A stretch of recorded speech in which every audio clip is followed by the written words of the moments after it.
Okay, so tonight is escaping back control. We may throw some other stuff in there if it kind of behooves us, but Aaron, go ahead and jump behind me. Okay, as always, my disclaimer, when I show these, it's like I'm driving the motorcycle and he's my passenger, but realistically what's going to happen is we'll be on our side a lot more during the roll, so we'll talk about that also in a minute. Let's cover our first things first. He's in seatbelt right now. If I do not control the choking hand, like you see people like try to do this type of stuff all the time, they're going to transition to the choke. So maybe in the future we'll talk about some of other techniques we can do right here, but let's keep it really simple for today. I need to control. This only gets worse. He already has my back. This gets worse for me in one way, and that's if I get finished. So I'm going to be two hands on the choking arm. I don't need to worry so much about this because as long as I'm controlling this hand right here, there's not a whole bunch that he can do to me immediately. So let's give you guys the adult version. With kids, I have them make two Lego grips and connect around the wrist. We can do that also, but let's go with a little bit more specific. The arm that has the underhook, yes, I'm going to make my C-clamp, and I'm going to try to fit it in here. And I want to get down as close to where their hands lock. This hand, if I kind of use a C grip, I'm actually, since I'm pulling it down, I can't pull something down as well here as if I just make my mountain climber grip, okay? So the first hand is going to be checking. I need my thumb so I can push it. This hand, I don't need a thumb because I'm going to be pulling it. So I'm going to kind of make my scoop grip, all right? So boom, boom. Now, I'm not just putting my hands here. I am doing what? I'm dropping my chin to make my neck smaller, and I'm pulling this away. Sometimes they're gonna be really in tight, and as long as I can keep them from transitioning to the choke, other times I might be able to actually pull this and get a big loop. All right. The very first thing that we're gonna do, this is different than the other two we're gonna work today, but let's at least cover the space first. So they have me, I need to get my hand in as a wedge, my other hand, I'm pulling it down. Now, a lot of times I'm also kind of dropping my shoulder and my chin. I don't wanna be looking up like this, because if I goof up, he's gonna choke me. So my chin is now gonna come down, and I'm gonna make my neck as small as possible. Okay, next thing I'm gonna do is I'm gonna put my feet on the mat. And even if we're on our side here, I can still put my feet on the mat. And the idea, just like when we do forward butt scoots, I plant my feet on the mat and I bring my hips towards my heels. Aaron has good plays at choking me if my head is close to his head. Last week we talked about when we're choking, it's almost like you're whispering in their ear, time to go to sleep. I don't want him to be able to whisper in my ear, okay? The farther my head gets down towards their body, it's going to be hard. So let's give an example. Go ahead and let go for a second. Go ahead and rear naked choke me, Aaron. He can't because my head slid so far down. So this is the idea. I'm going to play the top arm, give some space, bury my chin, plant my feet on the mat. And it might take me one scoot, it might take me 4 scoots. Exactly the same as a butt scoot coming forward. These are my hamstrings. Pull, pull, pull. Now the back of my head's in the middle of his chest. Since I got a little bit of space here and I already have control of this arm, now it's pretty simple. I'm going to like shrug my shoulders and I'm going to control his wrist and loop it to the other side, and I want to guide his hand to the mat. So I'm going to turn, loop it over my head, and I'm still maintaining control of the wrist, and I'm going to try to pin his hand to the mat.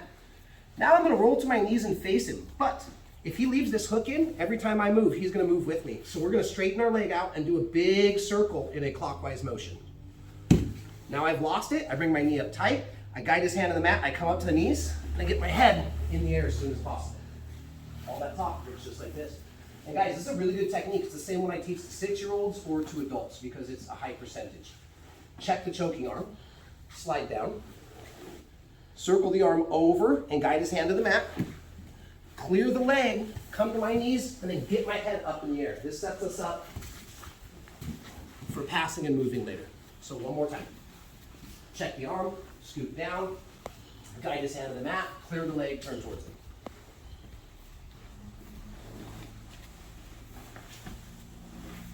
Head in the air. If I can keep control of this hand, it's going to be a bonus.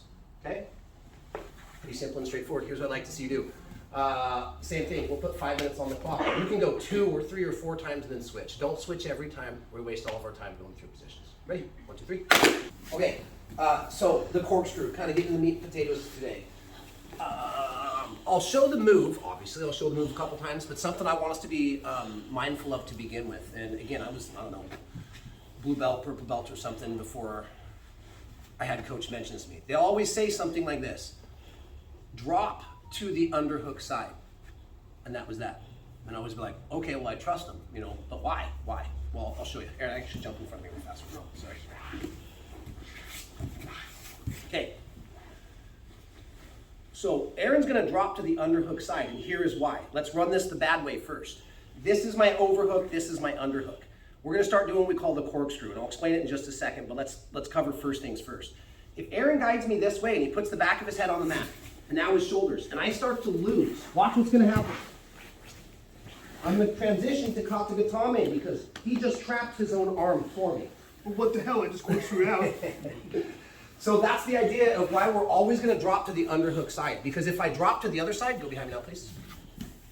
If I drop to the overhook side, as I start to put my head on the mat and then my shoulders, Aaron transitions and my arm is trapped in kata gatame, in arm triangle. So that being said, there's the drop to the underhook side and why. Okay, I think I was like, again, like a purple belt before somebody actually showed me that example. I just trusted him. Don't drop to the underhook side. Okay, coach, but that is so you guys know ahead of time. That's why we don't drop to the overhook side, because as I wipe them off my back, they still have a play at a very high percentage submission. Okay, so now we've covered our bases. Go ahead and come back, drive the motorcycle. Same thing. I'm checking, hooking, pulling away, dropping my chin to make my neck as small as possible. Underhook, I'm gonna drop a little bit so we can see. Okay, different gyms call this different techniques. I like to call this the corkscrew, and you're gonna see why. As I drop to my shoulder, the first battle, and if Aaron's doing what he should be doing, his chin is gonna stay kind of close. So the very first battle, a lot of times, since he's doing what he should be doing and putting his head forward, is gonna be a head fight.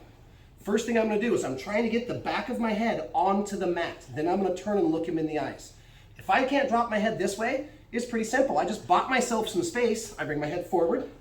I put the back of my head and I actually bury it. I put weight onto the back of my head. Something you guys might hear me say is now, I'm gonna start to kind of corkscrew. I'm gonna turn as I go up. So what I like to tell people is try to turn to look him in the eyes. Once I've stapled my head to the ground, I'm checking the choking arm. Now, if I stay with my chest facing the wall, his two hooks are controlling my hips. So it's gonna go like this. My head's gonna hit the mat. I'm gonna start to turn and look him in the eyes. Now the next battle is to get sideways and put my shoulders on the mat. Now that my shoulders are on the mat, sometimes we're gonna cover scenario number 1 first. They still either have a closed guard or a really tight guard. I'm gonna talk about clearing these legs in the next technique. So for right now, I just can't get my legs out, so here's what we're gonna do. I'm gonna take my hand that was here, I'm gonna come underneath, I'm gonna feed it and shoot it, I'm gonna hug his head tight. Now I'm gonna turn kind of explosively towards him, drive his hand to the mat, and get back into the closed guard. Once I'm here, I have to build my posture as soon as possible.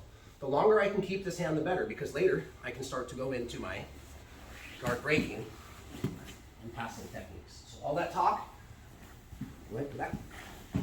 Everything the same. Check the choking arm, drop to the underhook side. I've got to get my head on the mat, then my shoulder blades on the mat. And for right now, I won't be able to break his closed guard, so we're gonna circle back into it. Check, drop. If there's a head fight, come forward, bury my head on the mat. Now I start to turn like a hot dog in the bun. See my shoulders are on the mat now? Now my hand is gonna come under, scoot over, hug the head. And I'm gonna start to hug the head, drive the hand, and come up to my knees. As soon as I'm here, this is not good for me because I'm in the guard. I'm down low. I need to get my posture, so I'm gonna post. Come up, and if I can, I'm gonna trap his arm so I can start my closed guard knee passes. Okay, one last time.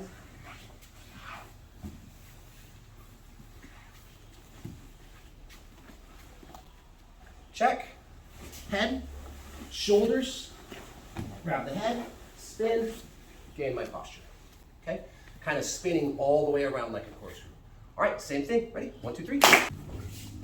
All right, technique part 3. Same thing, guys, the same corkscrew, but now we're gonna see if we can add one extra little step in there to prevent either me having to spin into some type of guard from the player that starts off in back control, or getting what we like to call the Brazilian barbecue, right? Which is as I start to wipe him off of my back, if I don't take care of the legs, he can kind of hip up and transition to the mount.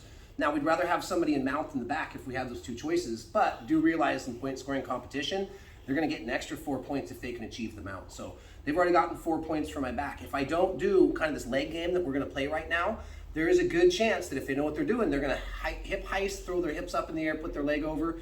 Now I'm gonna be in the mount. Yes, I can defend myself a little bit better when my partner's in front of me. However, they're gonna pick up 4 points, and 4 points can be a lot in jiu-jitsu, especially if they've already gotten 4 for my back and they get another 4 for the mount. Now I'm down at least 8 points right there. So everything's gonna be the same. He's gonna hit the seatbelt.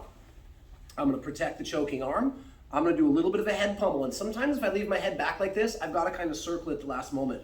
So if you guys haven't already started to throw this in, As I'm dropping to the underhook side, since I've cleared this, I'm gonna put my head forward. Now when I come to the mat, again, it's a race to get the back of my head on the mat. I don't even have to be looking towards him, but I do definitely want pressure.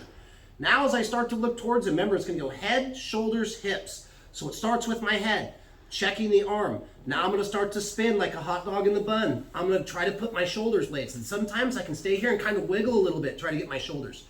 Now, as long as I'm keeping Aaron's on my side, his chances of a rear naked choke, a short choke, any of the lapel chokes that we worked last week are pretty much gone.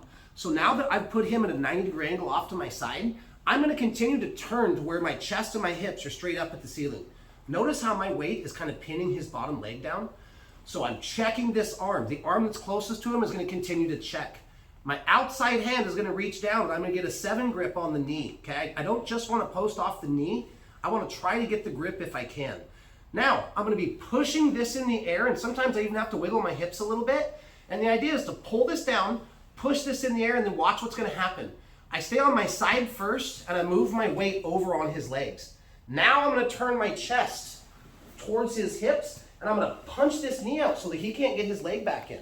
So I'm checking the arm, punching the knee, and my pressure is on his ribs. Now I'm gonna simply do that same thing that we do every day with our hip escapes. I'm gonna escape my hips backwards. With this space, even if this knee, go ahead and follow me with your knee. Follow me with your left knee, put your left knee there. All I gotta do is keep moving. And now I'm just gonna fix my position. Once I'm in side control, I'm gonna hug the head. And my very last thing is to let go of this grip and hit my underhook. Okay, so the whole thing will look like this. We'll show it from a little bit of a different angle this time. Still the same corkscrew, but once I get on my side, instead of leaving both my hands, I'm gonna get kind of perpendicular to him, and I'm immediately gonna go to the knee and start to unlock. And then I'm gonna shrimp backwards and turn towards his hips. Here, head, shoulders, knee. Start to unwind, turn towards him. Now I can get the head, get my underhook. Again, a little quicker, and then we'll show it like full speed last time.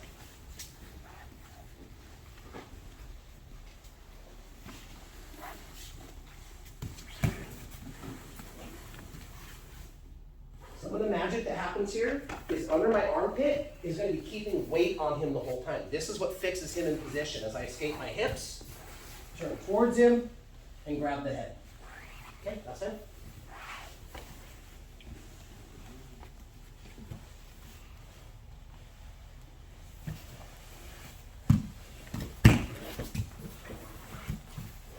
Head, underhook, and later we can start to move on. All right, same thing, 6 minutes on this, the corkscrew defense. Ready? 1, 2, 3.